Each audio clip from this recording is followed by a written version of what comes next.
Hello guys, welcome back. I hope आप सब अच्छे होंगे। तो इससे पहले मैं आपको 4 लेक्चर दे चुका हूँ नॉन कोर डेटा का। आज का हमारा लेक्चर है स्टेटस ऑफ प्रोटिस्टा। देखो, स्टेटस के ऊपर 3-4 टॉपिक है ना। Status of protista, status of ये ओनिकोफोरा, स्टेटस ऑफ हेमिकोडेटा, है ना। तो वो सब एक एक करके मैं आप सबका स्टेटस आपको बताता हूँ। असल में ये ना कनेक्टिंग लिंक का काम करते हैं, तो इस वजह से इनको अलग से हम एक एक करके देख लेंगे क्या क्या स्टेटस है। तो प्रोटिस्टा में हम पढ़ेंगे कि प्रोटिस्टा का क्या क्या कैसे कैसे प्रोटिस्टा में चीज़ें हुई हैं। तो वो मैं आपको डिटेल में बताता हूँ, ठीक है। तो चलिए शुरू करते हैं। और इससे पहले के जितने भी लेक्चर हैं वो आपकी मैंने एक सेपरेट प्लेलिस्ट बना दी है नॉन कोर डेटा करके, तो आप उसमें देख सकते हैं। और इवोल्यूशन की अलग से प्लेलिस्ट बनी हुई है, वो भी आप देख सकते हैं, ठीक है। तो चलिए शुरू करते हैं। तो हेडिंग डाल लो सारे जने, स्टेटस ऑफ प्रोटिस्टा।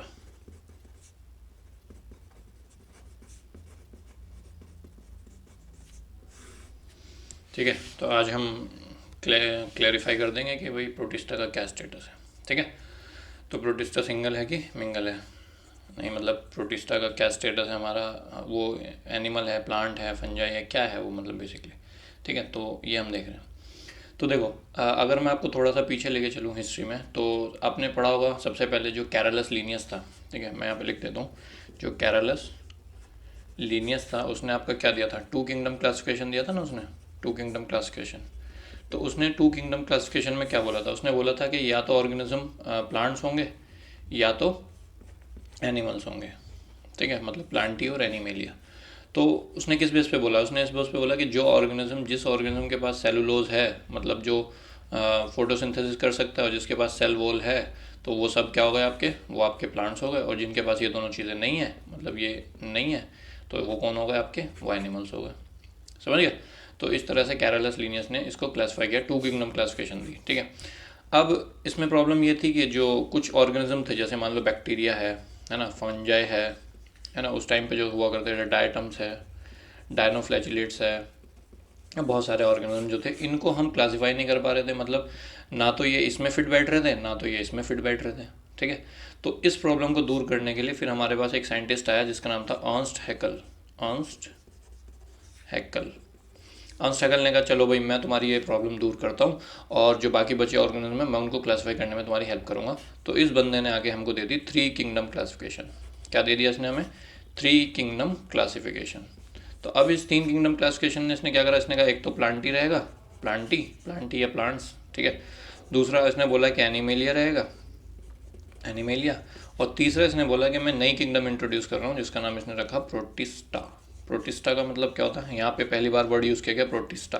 और इसको प्रोटिस्टा बोलने का मतलब था कि प्रोटिस्टा का मतलब होता है ग्रीक में the very first, the very first, ठीक है। मतलब इसने बोला कि यही ऑर्गेनिज्म है, इन्हीं से बाकी जो अदर आपके ऑर्गेनिज्म हैं वो इन्हीं से ड्राइव हुए हैं, मतलब चाहे प्लांट्स हो, चाहे एनिमल्स हो, चाहे फंगस हो, वो इन्हीं सब से आए हैं, ठीक है। तो ये उसने बोला, मैं और अभी बताऊंगा आपको। तो इसने आपका थ्री किंगडम क्लासिफिकेशन दी, और इसने बोला है जो प्रोटिस्टा होंगे ये नॉन मल्टी सेलुलर होंगे। नॉन मल्टी सेलुलर मतलब ये यूनिसेलुलर होंगे, या यूनिसेलुलर, यूनिसेलुलर, ठीक है भाई। इतनी कहानी में मजा आया, ठीक है। अब कहानी को थोड़ा आगे बढ़ाते हैं। अब इस जब इसने क्लासिफिकेशन दे दी, तो इसके जो मतलब क्रिटिक्स थे उसने बोला भाई तुमने तो तीन क्लासिफिकेशन दे दी, लेकिन साला बैक्टीरिया, बैक्टीरिया को कहाँ रखेंगे हम, बैक्टीरिया और ये फंगाई वंगाई तो आ ही नहीं रहा इसमें जिसमें तुम बोल रहे हो। तो फिर बोला कि जैसे यहाँ पे ये सब बचा था, तो स्टिल बैक्टीरिया, फंजाई, ठीक है, ये सब अभी भी इसमें फिट नहीं बैठ रहे थे, प्रोटिस्टा में फिट नहीं बैठ रहे थे। तो फिर इस प्रॉब्लम को दूर करने के लिए हमारा एक और साइंटिस्ट आता है जिसका नाम है R H Whittaker. R H Whittaker, ये बंदा आया और उसने कहा कि चलो एक काम करो, तुम्हारी जो प्रॉब्लम है ना, ये जो बैक्टीरिया, बैक्टीरिया को तुम क्लासीफाई नहीं कर रहे हो, फंजाई वंजाई को, तो एक काम करो तुम पांच किंगडम क्लासिफिकेशन ले लो। तो हमारे पास आ गई five kingdom classification, five kingdom classification, ठीक है। इस फाइव किंगडम क्लासिफिकेशन ने इसने क्या करा, जो बैक्टीरिया है ना, उसने कहा मैं बैक्टीरिया को अलग ही किंगडम में डाल देता हूँ, तो इसने उसको डाल दिया किंगडम मोनेरा। तो इसने दिया मोनेरा। फिर इसने बोला फंगाई की भी प्रॉब्लम है, तो मैं फंगाई को अलग किंगडम में डाल देता हूँ, तो इसने दिया किंगडम फंजाई, ठीक है। और इसने बोला बाकी तीन किंगडम तुम ये सब रखो जो पहले से है ना, किंगडम प्रोटिस्टा, देन दिख रहा है, एक second, kingdom Protista, kingdom Plantae, and then kingdom Animalia, ठीक है। इसने कहा कि भाई तुम्हारी सारी की सारी प्रॉब्लम अब मैंने दूर कर दी, अब मत रोना बार बार। लेकिन फिर क्या हुआ, फिर कुछ और प्रॉब्लम आने लगी, तो उसने बोला कुछ ऑर्गेनिज्म जो थे, जैसे बैक्टीरिया में कुछ प्रॉब्लम आई, तो फिर उसको दूर करने के लिए आपका एक 6 किंगडम क्लासिफिकेशन आई। लेकिन ये हमारे लिए यहाँ पे काम की नहीं है, तो बस आप मुझे कमेंट में बताओ कि 6 किंगडम क्लासिफिकेशन क्या है और किसने दी थी, ये आपको बताना है। यहाँ पे काम की नहीं है, बस मैंने ऐसे ही आपको बताया। तो हमारी जो प्रॉब्लम थी ना, मतलब जितने भी ऑर्गन को क्लासीफाई करने की प्रॉब्लम थी, वो दूर कर दी आपकी विटेगर ने। तो विटेगर की जो 5 किंगडम क्लासिफिकेशन है ये इंपॉर्टेंट हो जाती है, ठीक है। अब इसने क्या बोला, इसने बोला कि जो प्रोटिस्टा है, अब हमें तो बेसिकली प्रोटिस्टा के बारे में ही पढ़ना ना, तो इसने तो बोला protista they were very very first, the very first organism है ना, इसी से बाकी ऑर्गेनिज्म जो इवोल्व हुए हैं। तो ये जो प्रोटिस्टा है, इस प्रोटिस्टा में आपके किस टाइप के ऑर्गेनिज्म रखे इसने, विटेगर ने बोला प्रोटिस्टा में आप एक काम करो, आप इसमें सिंगल सेल्ड ऑर्गेनिज्म रखो, सिंगल सेल्ड, और यूकैरियोट्स रखो, यूकैरियोट्स रखो। यूकैरियोट समझते हो ना, जिसका न्यूक्लियस डिफाइंड होता है, ठीक है, एक न्यूक्लियर मेम्ब्रेन होती है, तो उसको हम यूकैरियोट बोलते हैं। अगर न्यूक्लियर मेम्ब्रेन डिफाइंड नहीं है तो उसको हम प्रोकैरियोट बोलते हैं, ठीक है। तो ये यूकैरियोट यूनिसेलुलर भी हो सकते हैं, मल्टी सेलुलर भी हो सकते हैं, समझ गए ना। हाँ, तो इसने बोला कि जो ऑर्गेनिज्म तुम प्रोटिस्टा में डाल रहे हो वो उनको सिंगल सेल होने चाहिए, वो यूकैरियोट ही होने चाहिए, विद डेफिनेट न्यूक्लियस, लिख लो, विद डेफिनेट न्यूक्लियस, है ना। और फिर उसने बोला कि अच्छा और क्या डाल सकते हो। उसने बोला कि इनके पास क्लोरोफिल हो भी सकती है, नहीं भी हो सकती है, सेल वॉल हो भी सकती है, नहीं भी हो सकती। तो इसने बोला विद और without chlorophyll and cell wall, ठीक है। तो इस तरह से इसने बोला। तो अब फिर जब इसने ये चीज़ बोल दी, तो आज के टाइम में जब हम किंगडम प्रोटिस्टा को देखते हैं, तो किंगडम प्रोटिस्टा में यही सारे फीचर्स हैं कि वो मतलब बस एक ये फीचर जो है थोड़ा सा चेंज हो जाता है कि सिर्फ सिंगल सेल्ड ऑर्गेनिज्म नहीं होते यहाँ पे, मतलब सिर्फ यूनिसेलुलर ऑर्गेनिज्म नहीं होते, मतलब मेजॉरिटी यूनिसेलुलर है, बट कुछ जो है वो मल्टी सेलुलर ऑर्गेनिज्म भी है यहाँ पे, ठीक है। तो सबसे पहले तो हम यहाँ पर डेफिनेशन देखेंगे व्हाट इज़ प्रोटिस्टा। तो प्रोटिस्टा आर, लिख लो, प्रोटिस्टा के लिए हम एक डेफिनेशन दे देते हैं। प्रोटिस्टा आर, मैं अगले पेज पे लिख देता हूँ, लिखो फटाफट। प्रोटिस्टा आर सिंपल होंगे, यूकैरियोटिक, सिंपल भी हो सकते हैं, कॉम्प्लेक्स भी हो सकते हैं, ज़रूरी नहीं है। तो सिंपल स्लैश कॉम्प्लेक्स, सिंपल या complex eukaryotes TES, eukaryotes organism that are neither plants nor animals और फंजाई, ठीक है भाई। तो इसने बोला क्योंकि किंगडम प्लांट, एनिमल और फंजाई को तो हमने अलग कर दिया ना, तो इन तीनों में से कुछ भी नहीं होगा। तो जो ऑर्गेनिज्म, देखो बैक्टीरिया तो अलग ही है, उनको तो अलग मोनेरा में हमने डाल दिया, बाकी बची 4 किंगडम हमारी। तो 4 किंगडम में ऐसा बोला जाता है, मतलब बोला क्या जाता है, मतलब ऐसा कहते हैं कि जो प्रोटिस्ट है आपके, प्रोटिस्ट जो हैं, इन्हीं से आपका इवोल्यूशनरी, जब इवोल्यूशन हो रहा था ना, तो बोला जाता है कि प्रोटिस्ट से ही आपके प्लांट्स आए हैं, प्रोटिस्ट से ही आपके एनिमल्स आए हैं, और प्रोटिस्ट से ही आपके फंजाई आए हैं, ठीक है। क्योंकि आज भी प्रोटिस्ट में जो ऑर्गेनिज्म है वो या तो प्लांट लाइक होंगे, या एनिमल लाइक होंगे, या फंगाई लाइक होंगे, ठीक है। तो इसलिए हम बोलते हैं कि प्रोटिस्ट को हम ऐसा मतलब ऐसा मानते हैं कि प्रोटिस्ट जो हैं they were from this kingdom all the other 3 kingdoms arises, ठीक है। तो इतना क्लियर हो गया। अब उसके बाद मैं आपको बताता हूँ कि प्रोटिस्ट को हम कैसे कैटेगराइज कर सकते हैं। तो प्रोटिस्ट को कैटेगराइज करने के लिए मेरे पास 2-3 तरीके हैं, ठीक है। कितने तरीके हैं? 2-3 तरीके। तो ये आप लिख लो चाहो तो, इस वाली लाइन को जो मैंने यहाँ पे बोला, यहाँ पे लिख लो कि protist represent intermediate step in the evolution of other 3 kingdom. लिख दूँ, protist represents intermediate step in the evolution of other 3 kingdoms, ठीक है भाई। तो अदर 3 किंगडम कौन से हो गई? प्लांटी, एनिमलिया और फंगाई, ओके।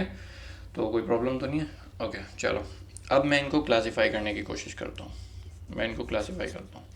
तो जितने भी प्रोटिस्ट में जो भी ऑर्गेनिजम्स हैं उनको मैं 2 बेसिस पे क्लासीफाई करूँगा। कितने बेसिस पे क्लासीफाई करूँगा? 2 बेसिस पे, ठीक है। एक तो मैं उनको क्लासीफाई करूँगा on the basis of with the similarity of other kingdoms, ठीक है। और उनको बेसिस पहले मैं उनको क्लासीफाई करूँगा on the basis of mode of nutrition, मतलब किस तरह का न्यूट्रिशन वो ले रहे हैं, on the basis of mode of nutrition.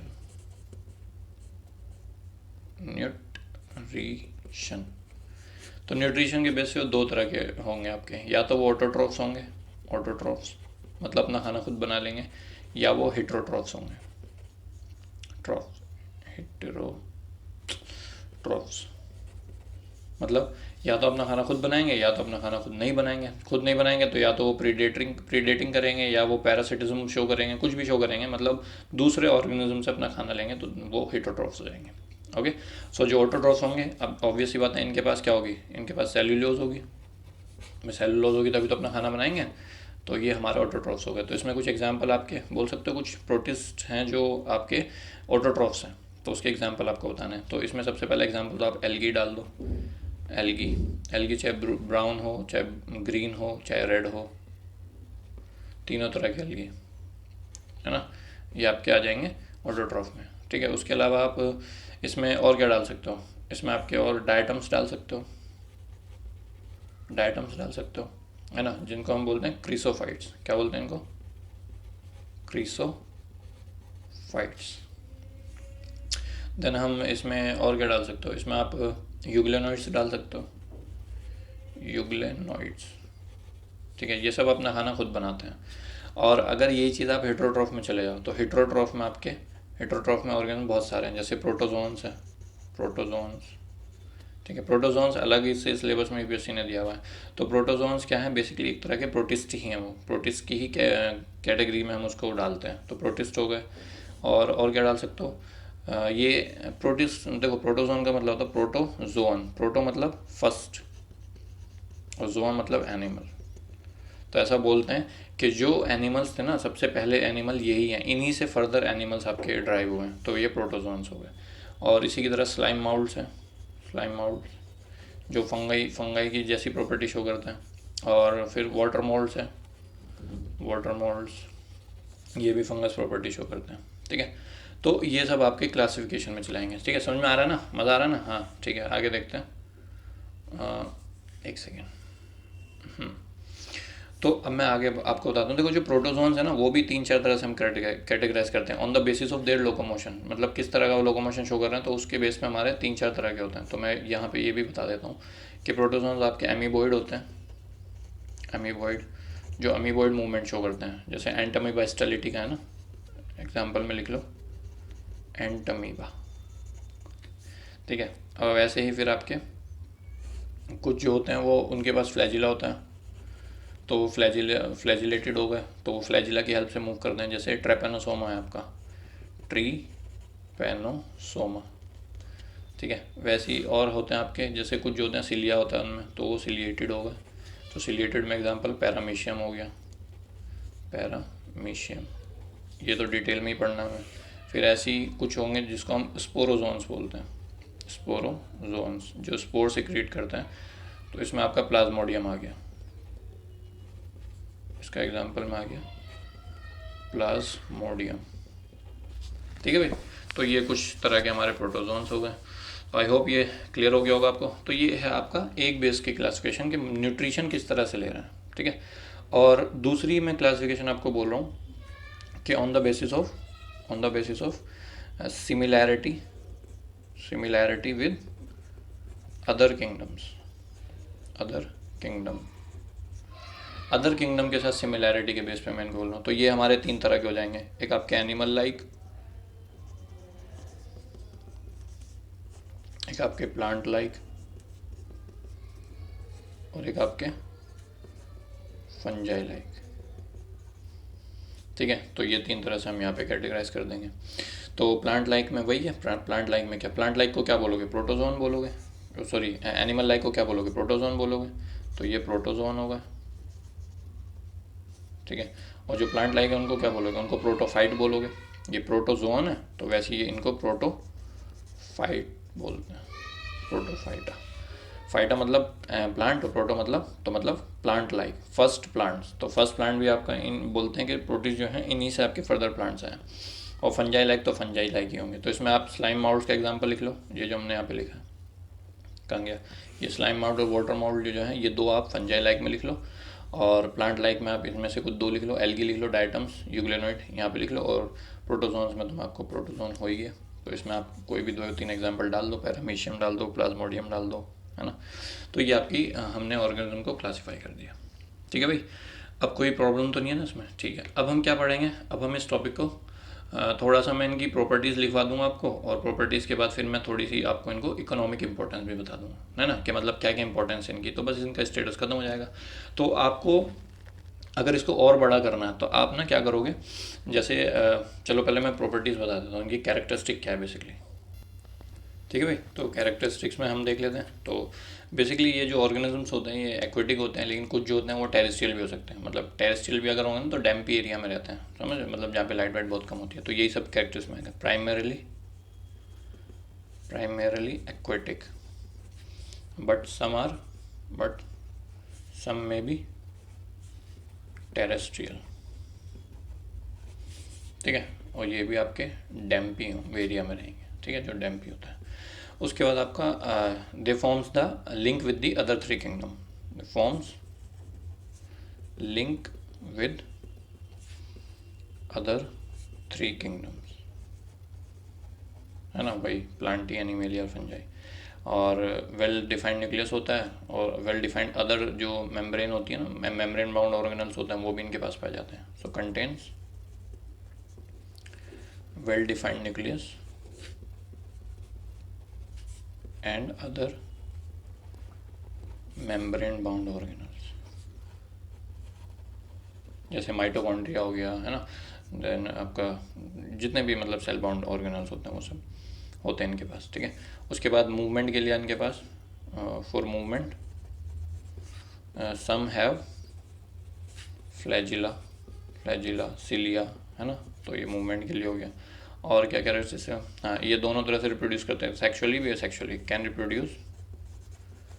Reproduce both sexually and asexually, है ना। एसेक्सुअली में जैसे बाइनरी फिजन हो गया,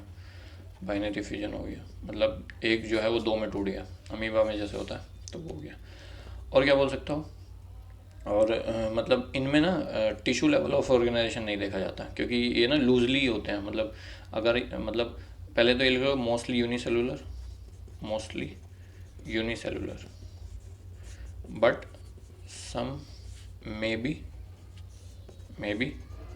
मल्टी सेलुलर, कुछ जो है वो मल्टी सेलुलर भी होते हैं। जैसे एग्जांपल में मैं आपको बोलूँ तो आपने ब्राउन एल्गे का नाम सुना होगा, कैल्प्स का नाम सुना होगा आपने, लगभग मतलब 100 फीट से भी ऊंचा होता, मतलब इनकी वो होती है हाइट, है ना। तो ये आपके कैल्प्स हो गए। तो आपका ये मल्टी सेलुलर भी होते हैं, तो एग्जांपल में आप कैल्प्स लिख लो। उसके बाद लूजली कनेक्टेड यूनिसेलुलर यूकैरियोट होते हैं, लेकिन इनमें टिश्यू लेवल ऑर्गेनाइजेशन होता है। लूजली कनेक्टेड यूनिसेलुलर यूकैरियोट्स, ठीक है, and they lack tissue level of organisation, है ना। तो टिश्यू लेवल ऑर्गेनाइजेशन नहीं होता इसमें, है ना। और अगर इनकी वैसे प्रॉपर्टीज बोलो तो ये पैरासिटिज्म भी शो कर सकते हैं, ऑटोट्रोफिज्म भी शो कर सकते हैं, प्रीडेशन भी शो कर सकते हैं, सिम्बायोसिस भी होता है, मतलब दूसरे ऑर्गेनिज्म को हेल्प करते हैं ग्रो करने में। सो दे शोज सिम्बायोसिस, पैरासिटिज्म, है ना, प्रीडेटर की तरह भी काम कर सकता है, ऑटोट्रोफिज्म एटसेट्रा, है ना। बस ये सब हो गया। तो बहुत सारी हमने कैरेक्टरिस्टिक्स देख ली इनकी। ओके, अब उसके बाद 2 लाइन में मैं इनकी इकोनॉमिक इंपॉर्टेंस और बता दूं आपको कि इकोनॉमिकली कैसे इंपॉर्टेंट है। इकोनॉमिक इंपॉर्टेंस देखो, जो प्रोटिस्ट होते हैं ना, जैसे मान लो सीवीड्स है, सीवीड एक तरह का एल्गी है, तो वो ना बायोफ्यूल्स में यूज़ होता है, आपने पढ़ा होगा। फिर कुछ जो प्रोटीन रिच ऑर्गेनिज्म होते हैं वो भी प्रोटिस्ट होते हैं, जैसे स्पायरोलिना है, वो फूड की तरह यूज़ किया जा सकता है। और ये दूसरे ऑर्गेनिज्म का फूड का काम भी करते हैं, जैसे मान लो फाइटोप्लैंक्टॉन्स है ना। तो फाइटोप्लैंक्टॉन जो होते हैं वो आपके वेल वगैरह जो होती है ना, वो सब उनके खाने के काम करता है। ऐसी सिम्बायोसिस शो करते हैं। सिम्बायोसिस में जो दूसरी ऑर्गेनिज्म है उनको ग्रो, जैसे कैल्प ना प्रोटेक्शन प्रोवाइड करता है छोटे छोटे ऑर्गेनिज्म को। तो ये सब आपकी इकोनॉमिक इंपॉर्टेंस में आ गया। तो वही serve as food for humans, है ना। जैसे एग्जांपल स्पायरुलिना, ठीक है। देन एज बायोफ्यूल, है ना, जैसे सीवीड्स होते हैं, सीवीड्स को हम बायोफ्यूल की तरह यूज़ कर सकते हैं। और क्या, प्रोटेक्ट्स या helps other organism to grow, है ना, इसको हम बोलते हैं सिम्बायोसिस, सिम्बायोसिस प्रॉपर्टी इनकी जो होती है। And this serve as food for other organism, food for other organism, ठीक है। आप इसमें कंफ्यूज मत होना कि मतलब जो एल्गी है वो प्लांट में भी पढ़ा जाता है, तो एल्गी प्लांट में भी है, बट जो एल्गी से थोड़ी सी छोटी कैरेक्टरिस्टिक्स होती है ना, वो आपकी प्रोटिस्ट में भी आती हैं, ठीक है। तो ये सब आपकी इसमें कैरेक्टरिस्टिक्स हो गई, serve as food for other organism. जैसे एग्जांपल में यहाँ लिख लो phytoplanktons, phytoplanktons as food for whale. जैसे मैंने यहाँ लिखा serve as food source for human, तो जैसे मैंने स्पायरुलिना लिखा ना, तो स्पायरुलिना तो एक ब्लू ग्रीन एल्गी होता है, तो वो ना लिख के आप यहाँ पे सीवीड लिख लो, है ना, सीवीड भी आपका फूड सोर्स की तरह काम करता है। ओके, तो इस तरह से मतलब जो प्रोटिस्ट का स्टेटस है वो मैंने आपको बता दिया, तो ये हमारा टॉपिक ख़त्म हो गया। इसके बाद मैं आपको स्टेटस उनका भी बताऊंगा, ओंकायरोफोरा जो है और बाकी जो हेमिकोर्डेटा वो भी आपका मैं बताता हूँ, ठीक है, अगले लेक्चर्स में आता है। तो आई होप आपको अच्छा लगा होगा, है ना। अगर आपको अच्छा लगा है तो चैनल को सब्सक्राइब करें और वीडियो को लाइक करें, और फर्दर वीडियोस के लिए आप बेल आइकन भी दबा दें ताकि जितने भी लेक्चर्स अब आने वाले हैं वो सब आपको टाइमली मिल जाए। Okay, so thank you, bye.